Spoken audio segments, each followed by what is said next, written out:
जो कहानियाँ थी, जो बिखरी हुई आबादी थी यहाँ, वो इकट्ठी होकर ढाणियों में कन्वर्ट हुई। ढाणियों में जनसंख्या बढ़ी। जब ढाणियाँ इकट्ठी होकर एक गाँव बन गया, यहाँ पर बिखरी हुई 1 ढाणी, 2 ढाणी, 3 ढाणी, 4 ढाणी, 5 ढाणी, 6 ढाणी, 8 ढाणी, 9 ढाणी, जितनी भी ढाणियाँ थी इकट्ठी होकर अपनी शिक्षा के लिए एक ग्राम बन गया। ग्राम जब बड़ा हुआ, ढाणियाँ और ग्राम का आपस होने के बाद यह कस्बा बन गया। कस्बा और नगर, कस्बा और नगर जब प्लस हुआ, महानगर हो गया। महानगर क्यों बना? ये सारे क्यों आए यहाँ? महानगर किस लिए आए?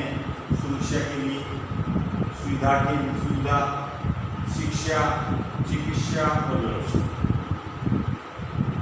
सुरक्षा के लिए, राजकीय सुरक्षा के लिए की दृष्टि से ये लोग महानगर में रहते हैं, क्योंकि राजकीय सुविधा में पुलिस प्रशासन है, एडमिनिस्ट्रेटिव ऑफिसर्स हैं, राजनेता है, इन सभी का अधिवास नगर और महानगर में होता है और इनके लिए सुरक्षा के लिए सारे इंतजाम होते हैं। इसलिए आम जनता भी महानगर में अपना अधिवास बनाने की सोचते हैं। उदाहरण के तौर पर राजस्थान के सभी राजपत्रित अधिकारी जयपुर में अपना अधिवास बनाना पसंद करते हैं, क्योंकि वहाँ पर सुरक्षा, सुविधा, शिक्षा, चिकित्सा, व्यवसाय ये सारे मिलते हैं। और सुरक्षा में राजकीय सुरक्षा मिलती है, राजकीय सुरक्षा, सुविधा में जल, बिजली, ये सुविधा उनको उपलब्ध होती है। पानी समय पे मिल जाता है, गवर्नमेंट की सुविधा होती है। इवनिंग और मॉर्निंग में पानी मिल जाता है, बिजली 24 आवर्स मिलती है और की सुविधाएँ मिल जाती है। दूसरी शिक्षा, एजुकेशन के लिए विद्यालय, कॉलेज और विश्वविद्यालय। प्राय आज तक देखा गया है कि विद्यालय, महाविद्यालय, विश्वविद्यालय ये सारी महानगरों में स्थित है।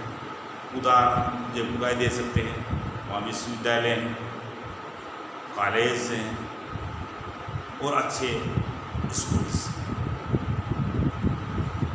नगर में भी ये सुविधाएँ हैं, पर नगर में विश्वविद्यालय कम पाए जाते हैं, कॉलेज कम पाए जाते हैं, विद्यालय भी पाए जाते हैं। लेकिन उनमें भी जो अच्छी क्वालिटी के विद्यालय हैं, अच्छी क्वालिटी के कॉलेज हैं, अच्छी क्वालिटी के विश्वविद्यालय हैं, ये महानगरों में ही स्थापित है। इस कारण से जनसंख्या, ढाणियाँ, ग्राम, कस्बा, नगर ये सारे एकत्रित होकर महानगर में अपना अधिवास बनाए और महानगर की आबादी रात दिन आगे बढ़ती हुई चली जाती है। उसकी संख्या बढ़ती हुई चली जाती है और उसका क्षेत्रफल भी अत्यधिक बढ़ जाता है। इस कारण से ये जो सुविधा ये उपलब्ध है, इस कारण से प्राचीन काल में हमने देखा कि प्राचीन काल में लोगों को ज़्यादा आवश्यकता नहीं थी, आराम से ढाणियों में रहते थे। केवल खाना, पीना, रहना, सोना, इनकी सुविधाएं क्या थी? खाना, पीना, रहना, सोना, इसके अलावा और भी कोई सुविधा की जरूरत नहीं थी। जब ग्राम बना, तो ग्राम बनने के बाद में इसमें रोड, शौचालय, नालियाँ, सुरक्षा, ये हुआ, ग्राम पंचायत बन गई, कस्बा बन गया। कस्बा बनने के बाद कस्बे के अंदर अनिवार्य शॉप्स, दुकानें, स्कूल और छोटे चिकित्सा सेंटर बन गए। नगर बन गया। नगर बनने के बाद में senior secondary school, hospital, road, शौचालय, जल, बिजली और सुरक्षा। यानी महानगर बनते ही इसके अंदर बड़े बड़े विश्वविद्यालय, रिसर्च सेंटर, अब जयपुर में देखो मेडिकल कॉलेज हैं, इंजीनियरिंग कॉलेज हैं, रिसर्च सेंटर्स हैं और कितने विश्वविद्यालय हैं। तो ये इस कारण से यहाँ की आबादी बढ़ती हुई चली गई। तो origin of the growth of the towns, origin of the growth of the towns, towns में ग्रोथ के कारण क्या है, उत्पत्ति कैसे हुई टाउन्स की। आपके इसमें है कि टाउन्स की उत्पत्ति कैसे हुई।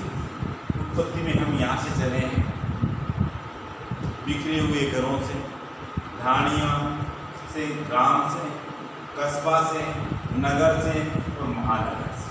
अब महानगर क्यों बढ़ गया इतना, हम देखते हैं कि जयपुर एक परकोटे में था।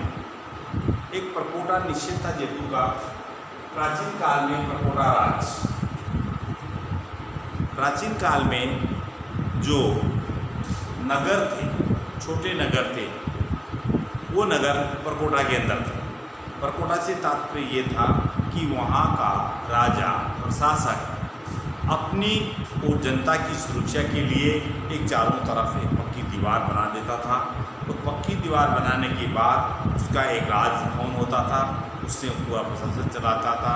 कोई भी बाह्य आक्रमण होता था उसको वो संभालता था और वहाँ की सुविधाएं जैसे शिक्षा, शॉप्स, रोड, पानी और अन्य सुविधा वहाँ उपलब्ध होती थी। हम उदाहरण के तौर पर देखते हैं जयपुर। जयपुर परकोटा से बाहर बढ़ गया है। उदयपुर भी परकोटे के अंदर था, लेकिन परकोटे से बाहर आबादी बढ़ गई है। जोधपुर परकोटे के अंदर था, परकोटे से बाहर बढ़ गया है। बीकानेर परकोटे के अंदर था, बढ़ गया है। बारहपुर परकोटे में था, ये बढ़ गया है। और अदर्स भी अपन पूरे इंडिया के लिए देखें, पूरे भारत का एग्जाम्पल देखें तो पूरे भारत में अधिकांश परकोटे से बाहर बढ़े हैं। बढ़ने का कारण क्या है कि जो हमारे बुद्धिजीवी लोग थे, वो माइग्रेट होकर, ट्रांसफ़र होकर एक स्थान से दूसरे स्थान की ओर प्रवाहित हुए हैं। प्रवाहित क्यों हुए? उनको ये सुविधा की आवश्यकता। सोच अभी से नहीं थी, ये सोच हम देखते हैं कि प्राचीन काल, एंशिएंट पीरियड से, जो एंशिएंट पीरियड था हमारा, एंशिएंट पीरियड हमारा ये था जहाँ पर हम अन्य जगहों पर बिखरे पड़े हुए थे। ये सारी आबादी ग्लोब पर हर जगह बिखरी पड़ी हुई। इसलिए वो निश्चित नहीं थी कि कितनी आबादी थी। कहीं 1000 है, कहीं 2000 है, कहीं 3000 है, कहीं 4000 है, कहीं 5000 है, कहीं 100 है, कहीं 200 है, कहीं 300 है, कहीं 50 है। ऐसे बिखरे हुए सब थे और बिखरे हुए सब थे एक मिलकी ढाणी बनी।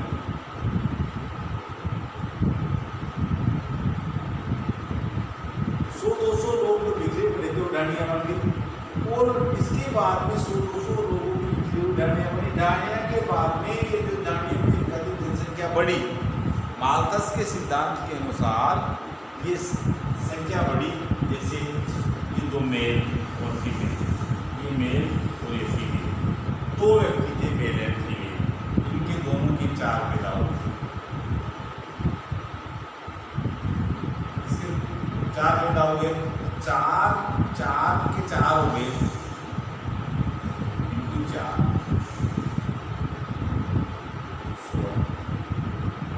4 के 4 और 100 हो गए, फिर इनटू 4। ऐसे जनसंख्या बढ़ती चलेगी। इसका सिद्धांत है माल्थस का।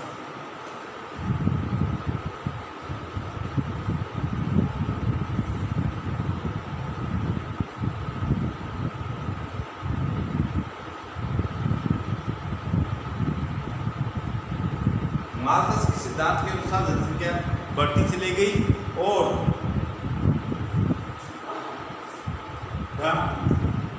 बिखरे हुए लोग ढाणियों में आ गए, ढाणियों से गांव बन गए, गांव से कस्बा बनाया कस्बे से नगर और नगर से महानगर, नगर से महानगर बन गया। क्योंकि हर व्यक्ति, एक में मेल फीमेल होता है, उसके 2 बच्चे, 4 बच्चे होते हैं। पहले के ज़माने में तो 4 का सिद्धांत नहीं था। पहले के ज़माने में तो पहले का जो इस पुराना पीरियड है, प्राचीन पीरियड है, तो ये दोनों मेल फीमेल के द्वारा ये 2 व्यक्ति है, एक मेल और एक फीमेल, है ना। इसके कितने पैदा होते थे? 10 बच्चे। अब 10 × 10 बराबर 100। जो एक ग्रामीण इंडिया में रह रहे थे तो 100 हो जाते थे। 100 में से कुछ एक्सपायर हो जाते थे वो भी इसमें बचते थे। तो 100 × 10 बराबर 1000।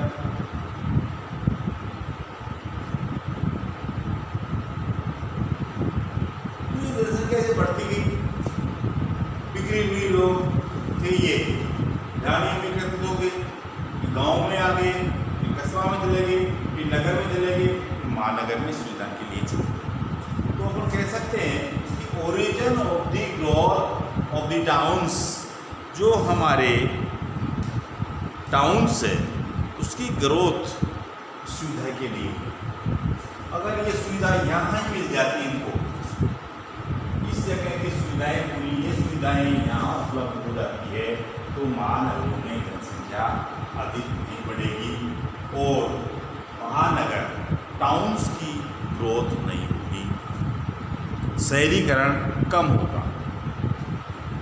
तो अपने सिलेबस में ये है growth of the towns. Ancient period में, प्राचीन काल में इस प्रकार से ये बढ़ते हुए चलेगी। अब मिडिवल काल और मॉडर्न काल के बारे में हम कल बताएंगे आपको। Thank you.